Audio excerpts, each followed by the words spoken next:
Đấy, trước kêu của cô làm cái nhà ở đây ấy, xong là bây giờ cây nó mới chết nhiều hơn này ấy. Nhưng mà cháu không tin thì cứ trên đỉnh xem nào nhá. Đây, cái này cổng đây, cô chặt ở đâu? Phải. Cái này cây rào kìa, đây cây keo kìa. Cái kia là gió làm đổ xong là cô lấy chứ.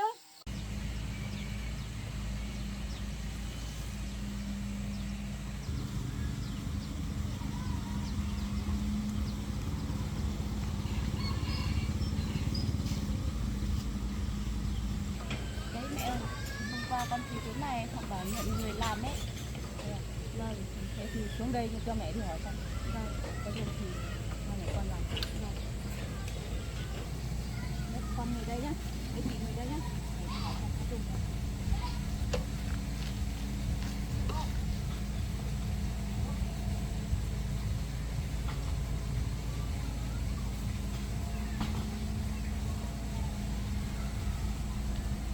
Biết họ làm nhà hay là đổ đường nữa, chắc họ vẫn lấy thôi.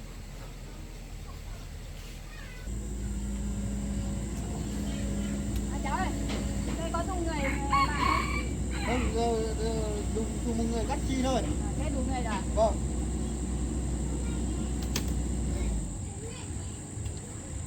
Thế bây giờ đây nó không dùng nhiều, không biết đi đâu mà kiếm được tiền.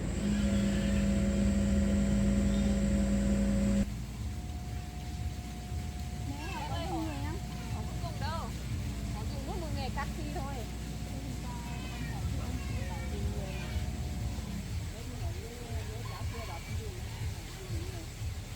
Mẹ ơi, hay là ra ngoài cái chỗ họ đổ bê tông kia xem họ có dùng người không? Chứ bây giờ nếu mà vào rừng tình mang ấy thì có em bơ này nữa thì đi được nữa. Thế thì ra ngoài thì đi xem họ dùng thì mình làm đấy.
Thế họ không dùng thì lúc nãy ở nhà làm xung quanh dựng nhà.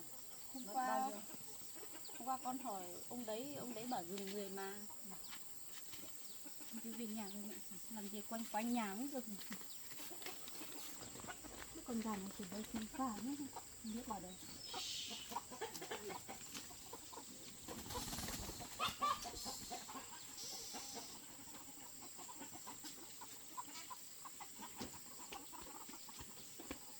Đi đây, đi đây.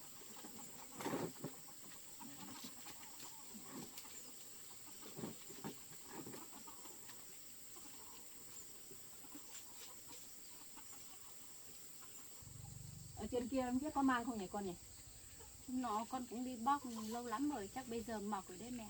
Hay là mình đi bóc xem có được đấy không? Nhưng mà còn em bơ. Thế con ở nhà nhé. Bà đi không á? Thế con cũng đi á? Đồ muối nhiều lắm ạ. Bơ đòi đi này không đi nữa mẹ. Trong rừng nhiều muối lắm. Với lại em còn nhỏ nữa cũng không đi được. Tôi không đi nữa mẹ, ở nhà thôi. Hay là con với bơ ở nhà, mẹ khác đi. Thôi để hôm khác đi cũng được mẹ. Thế thì không đi cũng được. Nên là tí mẹ đi xem cái vườn keo kia. Chặn mấy cây về làm cái cọc kia để làm lán. Nhưng mà vườn keo của họ thôi mẹ. Mình chưa được hỏi họ nữa. Cũng không biết người ta có cho. Mẹ cũng nhìn có thấy mấy cây khô hết rồi. Khô thế này chắc họ không dùng rồi. Cũng không biết được mẹ. Cũng chết nhiều hết. Tí họ về xem họ lại bảo là mình tự ý chặt cây của họ cũng không được nữa.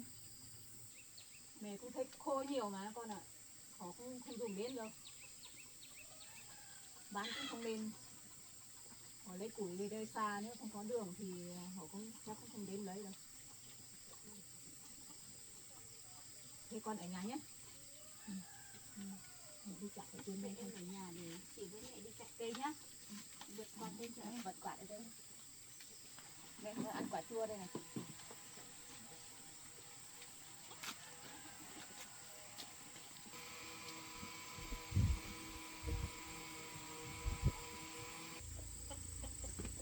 đấy mẹ. Ở trên này ấy, cây cũng khô hết rồi. Đấy cũng khô nhiều mà. Họ cũng không đến đây lấy đâu.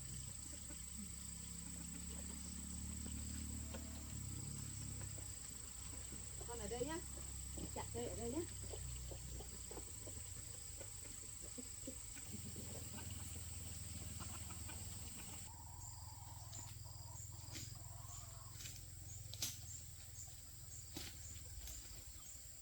Đây này con ạ. Khô hết đây này. Đi chỗ kia cũng chết hết rồi. Có mà khô hết mẹ. Đây, còn thăm bụng ở dưới rồi. Thế con chặt gốc bên kia đi. Mẹ chặt gốc bên này. Khô hết đây này. Khô hết rồi mẹ nhỉ. Khô này không biết có nên làm cái cọc nữa. Nếu không nên thì mình chặt đây làm phủ cũng được. Không thì để đây mai thì gió về nó đổ xuống nhà hết của mình đấy. Vâng.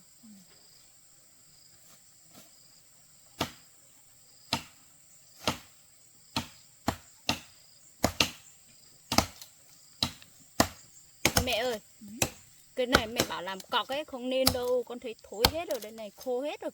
Không nên thì lấy đây làm phủ thôi. Nếu mà làm cọc thì cũng không chắc đâu mẹ.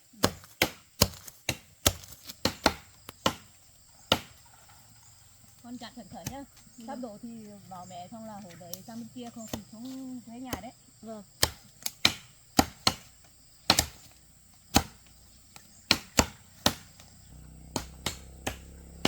Cây của con đổ đấy.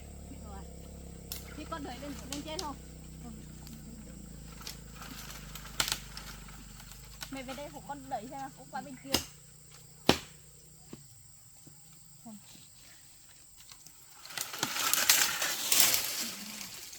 Cây này thì nhẹ nhưng mà cây này to không biết có được không nhá. Cứ chặt gần đổ đã, con đi hộ mẹ kéo.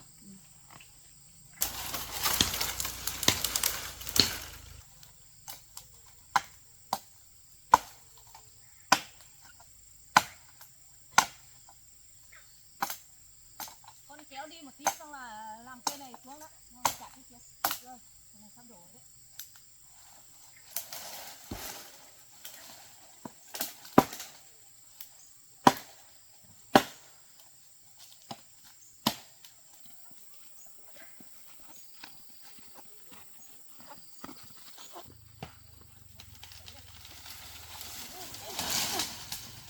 Sao các cô lại chặt củi của cây của cháu thế? Đây là cây khô mà. Nhưng Cây cây khô. của cháu mà. Của cháu nhưng mà cây khô thì cô cũng tưởng là cháu cũng xa không đến lấy. Khô thì khô chứ. Nhưng mà cô cũng phải đi hỏi nhà cháu một tí chứ. Thế bây giờ cháu tính như thế nào? Nếu dùng tính như thế nào thì cô trả tiền cho. Khô thì khô chứ nhưng mà cháu để ở đây. À, Rồi em chặt mất 2 cây rồi chị ạ. kệ nó ở đây thôi. Chứ cháu chặt đâu. Thế bây giờ cô lỡ chặt 2 cây rồi thì cháu dùng bao nhiêu thì cô trả tiền. Không được, cháu không lấy đâu. Nhưng mà từ lúc mà cô làm cái nhà ở đây, cây của cháu chết hết rồi. Thế bây giờ cháu nói thế không được đâu. Có phải cô về làm nhà ở đây mới chết cây đâu. Có làm đến gốc cây đâu mà ảnh hưởng đến chết được. Sao không phải ở khu trên kia nó có chết cây đâu mà. Đâu cháu cứ lên trên xem. Cũng phải chết một phần cơ mà. Có phải mỗi chỗ này chết đâu. Có chết đâu. Ở kia nói nhiều đâu. Xuống đây nói chuyện với cháu. Mẹ ơi, xuống nói chuyện với chị đấy xem thế nào. Bây giờ cây cũng khô mình cũng lỡ chặt rồi. Thế thì mình xuống nói chuyện đàng hoàng. Đấy, con bảo mẹ rồi. Cây của họ mình còn chưa đi hỏi nữa mà mình đã chặt rồi. Giờ họ về nhìn thấy rồi đấy. Mẹ có biết đâu, có biết mẹ họ bây giờ họ đến đây đâu. Giờ không biết phải làm thế nào nữa. Cô về đây là cứ tự ý mà đi chặt cây người ta thế à?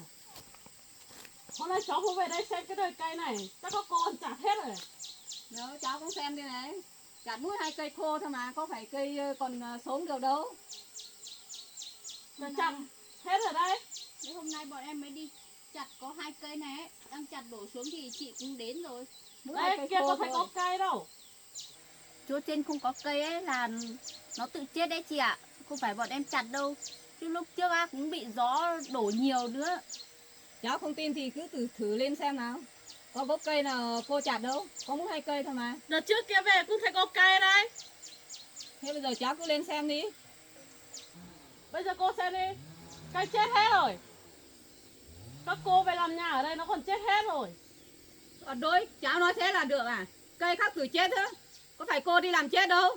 Cô phải xem bao nhiêu cây chết đây. Bây giờ cô phải đi xem không là đem cho vào nhà cháu. Thế có phải cô làm chết đâu mà bảo cô đến. Cô thấy chết xong là cứ tưởng là cháu không đến lấy làm củi xong là cô đi chặt chứ. Tại vì trước kêu của cô làm cái nhà ở đây ấy. Sao là bây giờ cây nó mới chết nhiều hơn này ấy. Nhưng Thế mà cháu không tin thì cứ lên trên đỉnh xem nào. Có phải chết mỗi chỗ này đâu. làm nhà cũng có ảnh hưởng gì đến cây đâu hả chị? Sao không đến? Có đến gốc cây đâu mà chết được. Đây này, khu này. Còn gần hơn không chết, còn chết ở trên kia. Đấy, cháu thấy chết hết rồi nhá. Cháu không cần biết đâu. Nói cái gì cũng phải nói đàng hoàng nha nhá. Không phải cây tự chết là đổ ăn cho người ta đâu nhá. Đấy cô xem cái này có chết đâu. Bên này nó chết này. Chắc các cô còn đi làm cái vỏ nó ra hết rồi. Bây giờ nó vẫn chết mà. Đôi cháu nói thế là được à. Thế vào đây nói chuyện đàng hoàng đi. Không được nói như thế được đâu. Không thì chị cứ đi xem gốc xem. Bọn em có làm gì đâu, tự nó chết đấy chứ. Nói cái gì cũng phải nói thực tế vào chứ. Không đi xem mà ở đây mà nói vớ vẩn cho người ta như thế à. Chắc chị còn chưa đến đây xem cây bao giờ mà. Từ lúc trồng xong ấy. Đấy, từ lúc trồng sao không có thời gian lên đây xem ấy. Bây giờ mới thế này ấy. Không phải đứng đấy nói chuyện nữa. Vào đây nói cho đàng hoàng đi.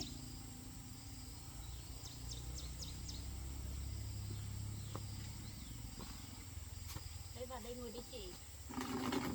Cây thì bọn em không biết là làm sao nó chết đâu chị ạ. Nhưng mà bọn em đã chặt 2 cây rồi. Chị xem bao nhiêu tiền rồi bọn em trả. Bà em định trả tiền cho chị phải không? Vâng. Thế bây giờ chị đi đến cây xem nhá. Chết bao nhiêu cây nhá. Cháu nói thế là được à. Cô thì lỡ mới chặt mỗi 2 cây thôi mà. Sao Thì không nói được? thế sao được. Bây giờ cháu cũng đi xem cây xem chết bao nhiêu cây thôi. Đi xem thì đi xem nhưng mà cô thì lỡ chặn 2 cây thôi. Hai mẹ con chặn mỗi người một cây thôi. Đấy, cây này còn đổ đi đây. Còn một cây còn ở trên. Đúng rồi. Bọn em thấy 2 cây này cũng chết rồi. Bọn chị nhà ở xa nữa nên là bọn em chặt đấy về làm cọc chị ạ. Cô mà không chặt thì nó nguyên ở đó chứ nó có đi đâu được đâu. Thôi cháu ạ, bây giờ cô nói thế này, cô cũng lỡ tay chặn 2 cây rồi. Bây giờ thì cháu dùng bao nhiêu tiền thì cô trả. Cháu không biết đâu, bố cháu còn chưa biết. Để cháu đi xem đã, về đến nhà cháu bảo bố cháu đã. Đi xem thì đi xem thôi nhưng mà xem cũng phải nhìn cô chặt mấy mới phải nhá. Cú thì không phải đâu nhá. Từng cú mới hay cháu cũng chả biết được đâu. Từ trước cháu không có thời gian về đây, cháu biết mới hay cú các cô chặt hết à? Rồi nhỉ, cháu nói thế thì đi xem đi.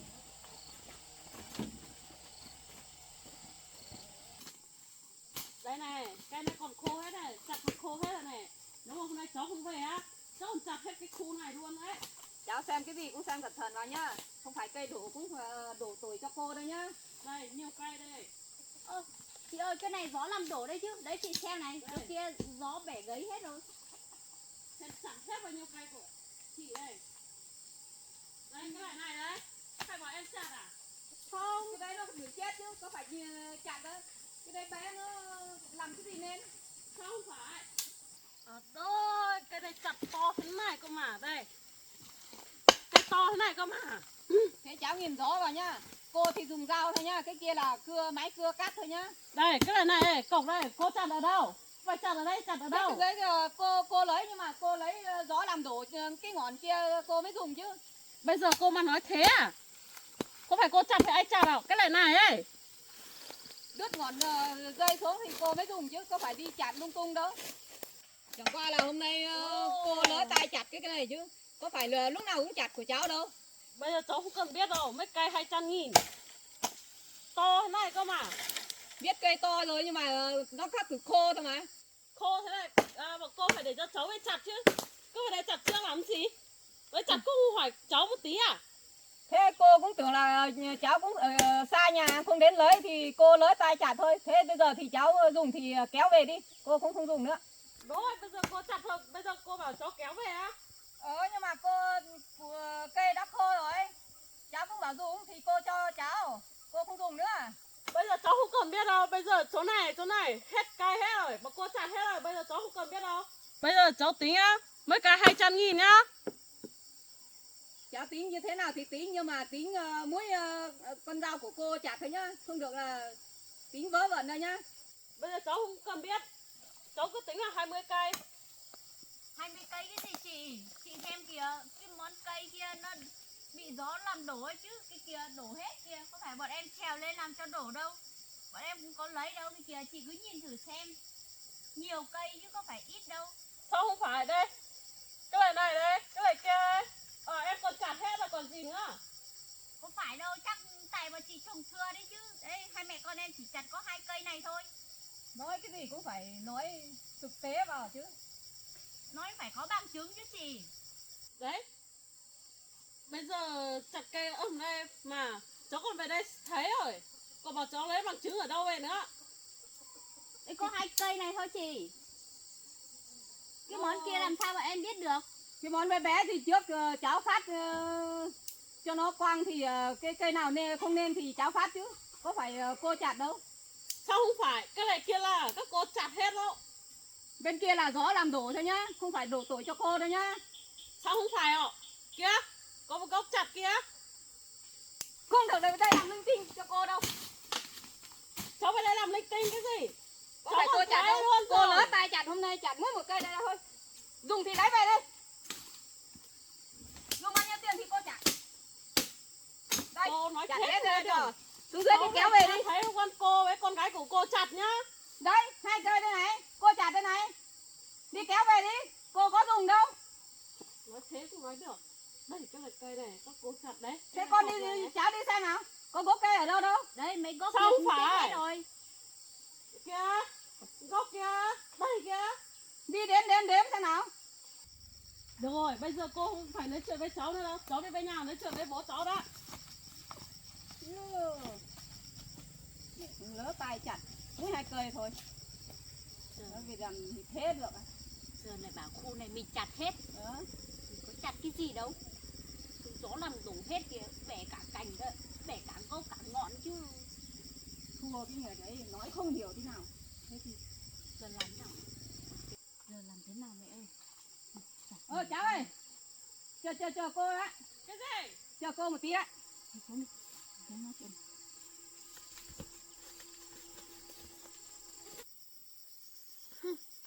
Bây giờ lại bảo người ta quay lại chặt hết cây người ta rồi. Chị ơi, chờ đã, chị vào đây ngồi uống nước đã chị. Cháu vào đây đó.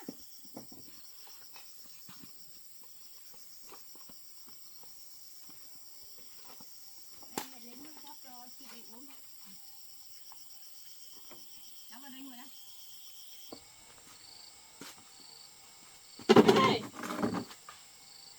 Thôi cháu ạ, bây giờ cô thì đỡ tay chặt 2 cây rồi, nhưng mà bây giờ cháu dùng bao nhiêu thì cô trả. Thế là bảo 2 cây á? Đấy, cô cũng chặt 2 cây đây thôi mà. Bây giờ cháu còn tính ít nhá, 20 cây thôi. 20 cây kia thì cô không biết đâu, cô chỉ biết hai cây này thôi. Thế cháu dùng bao nhiêu thì Chặt ở đây kia bảo là 2 cây thôi á. Mà chị, có phải bọn em chặt đâu. Gió làm đổ xong là lâu bọn chị không đến rồi nó mục hết đấy chứ. Cái vết dao còn ở kia kìa. Thế bây giờ cháu nói bảo có cái vết dao ở kia thì cô có phải cô chặt đâu, cô cháu xem này, xem xung quanh nhà của cô xem mà có cây nào của cháu không? Có từng đoạn khúc ở kia kìa. Cái kia có phải đâu, cái kia đấy nếu cô cắt thì cô chẳng về làm nhà đây à? Cháu cũng phải nhìn gió vào chứ. Sao không phải? Không? Cái là khúc kia là các cô chặt đấy. Thế cô chặt cô chẳng dùng à? Thế cháu xem nào, xung quanh nhà có gỗ đâu, gỗ keo đâu? Cháu không biết đâu, nhưng mà có khi các cô còn chặt về làm đốt làm củi thì sao? Củi có đốt đến đây đâu, xem củi của cô kia nhỏ bé thôi mà, có cái gì bọn to. em đi lên trên này lấy cái vườn keo họ vừa khai thác đấy á chị.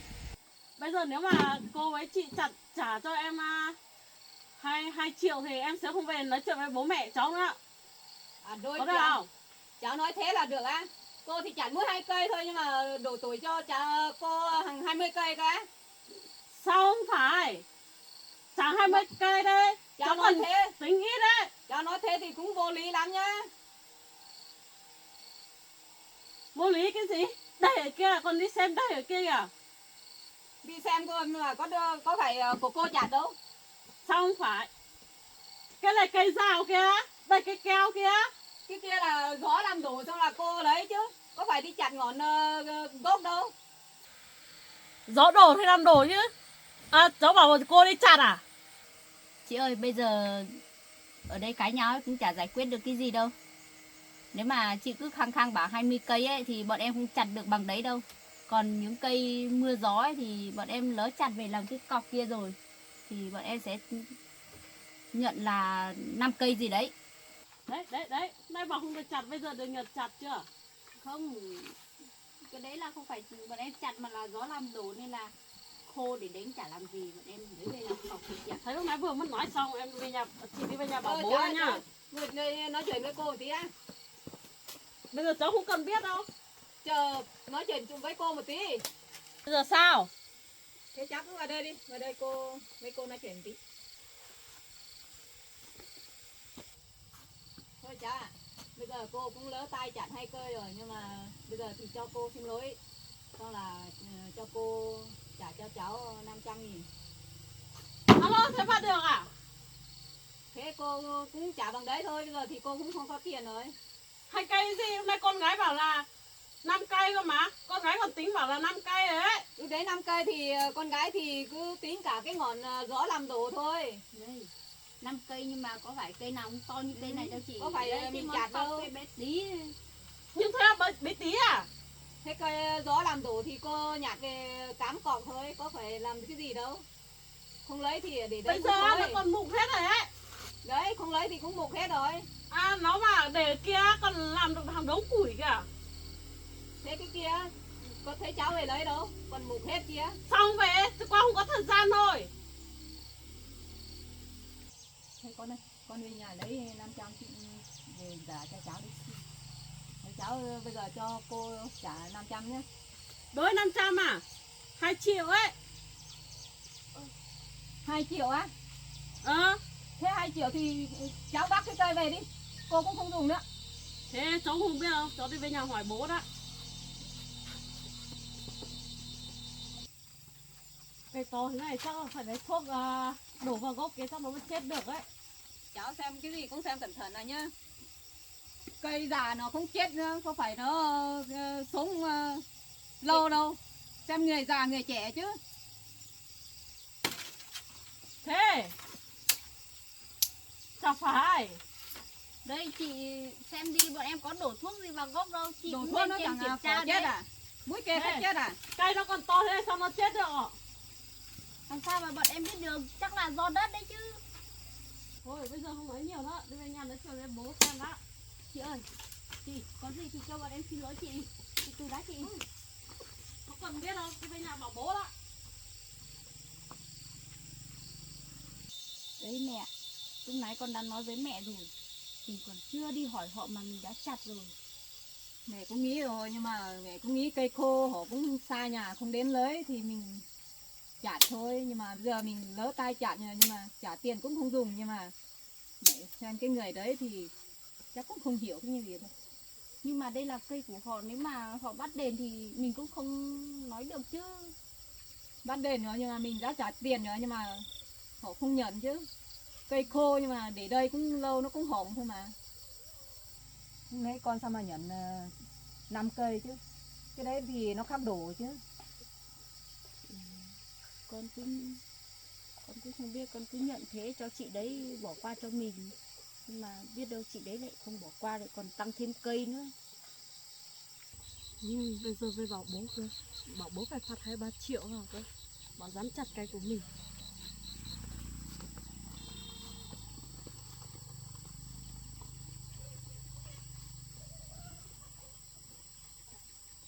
Giờ làm thế nào mẹ?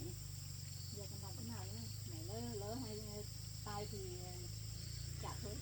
Không thì cũng vướng ở đây đường đi. Mai bố của chị đấy mà vào biết nói thế nào được.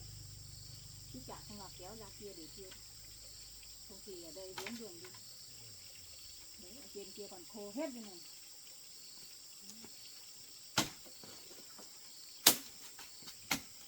Thế lúc nãy mình cũng không đợi được, đợi lên trên thì cái đứa cháu kia thì về đến đây không thấy xuống đây thì chắc còn không biết nhỉ. Họ không biết mẹ, chỗ này nhìn Nhìn khuất nhưng gì mà đâu. nhìn nhưng mà đủ trên kia thì Nhưng mà chị đấy mà lên đấy xem vết dao thì chả biết rồi. về hôm nào không về chứ, về mỗi hôm nay hai mẹ con nhìn chặt mỗi 2 cây này. Nếu mai bố đấy cháu đấy về thì mẹ còn cái cho cơ, chặt mỗi 2 cây còn bảo đếm 20 cây mẹ không tha đâu. Mẹ chặt được cây nào thì nhận cây đấy thôi, không được chặt nhận lung tung đâu. Con phải nhớ nhá, không được nhận lung tung đấy nhá. Chặt đi, chặt cho đường đi.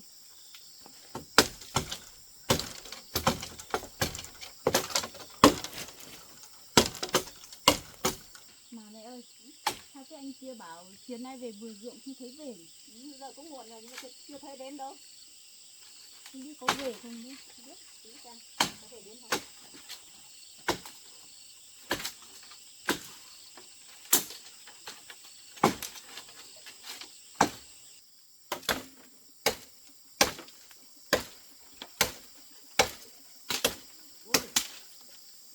Cháu kia đến vườn ruộng đấy. Cháu vừa à?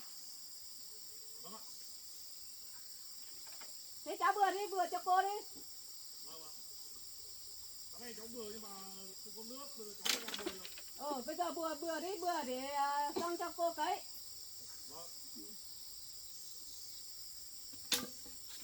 Mới nói đến là anh đấy đã đến rồi, chắc là anh đấy có việc rồi mẹ. Có việc gì thôi. Bây giờ nó không chịu thôi.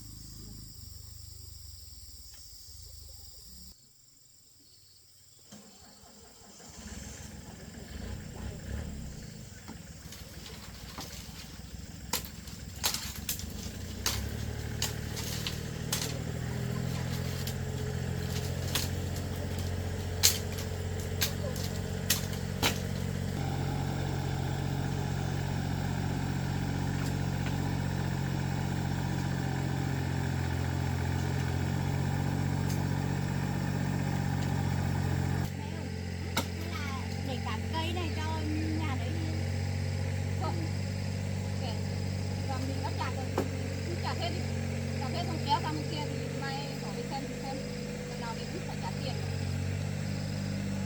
Đi con đặt cái lần này thì còn đã không đúng nhà lắm.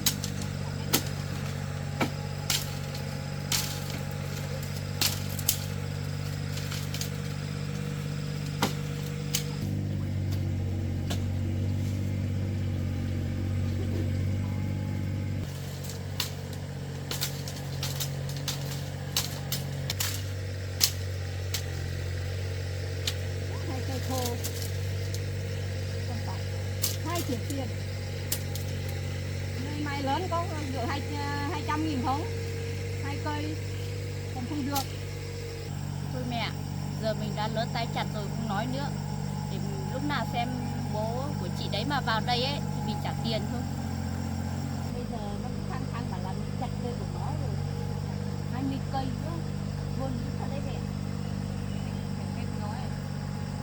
Mỗi 2 cây, còn tính cả cây đổ linh tinh.